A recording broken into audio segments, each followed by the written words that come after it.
principe, des gens se réunissent dans un endroit public et s'immobilisent pendant plusieurs minutes. Le phénomène a démarré il y a 1 an et demi à New York et diffusé par Internet, il commence à gagner toutes les grandes villes du monde.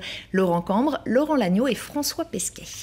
Le freeze en fait, c'est quoi? Donc on vous donne un signal et vous frisez tous. Et ça fait effet domino. Vous voyez votre voisin friser, vous frisez. Vous devez vraiment vous arrêter pendant les 4 minutes. Et 4 minutes, c'est long. C'est vraiment très très long. Pour qu'un freeze soit réussi, il faut d'abord donner des consignes précises. Surtout que cet après-midi, il y a du monde, beaucoup de jeunes curieux de vivre une nouvelle expérience. Au départ, on a vu ça sur Internet et on n'avait jamais vu ça avant, c'est pas commun, c'est original, donc on s'est dit on va voir ce que ça donne. Ça exprime quoi à votre avis? La solidarité. Ouais, la solidarité.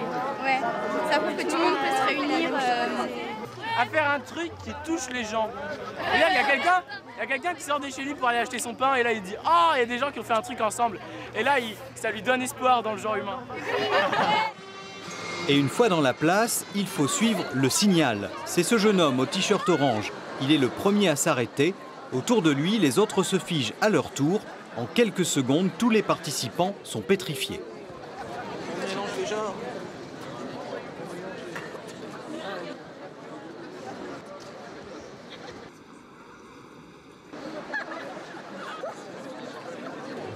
Dans le freeze, il n'y a pas de message, pas de cause militante. C'est juste pour le fun.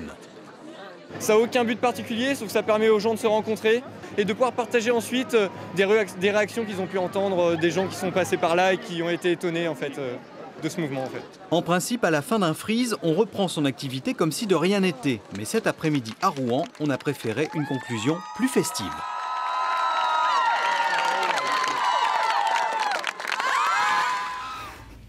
Plusieurs musées célèbrent en ce moment le peintre Albert Marquet, ce peintre mort en 1940.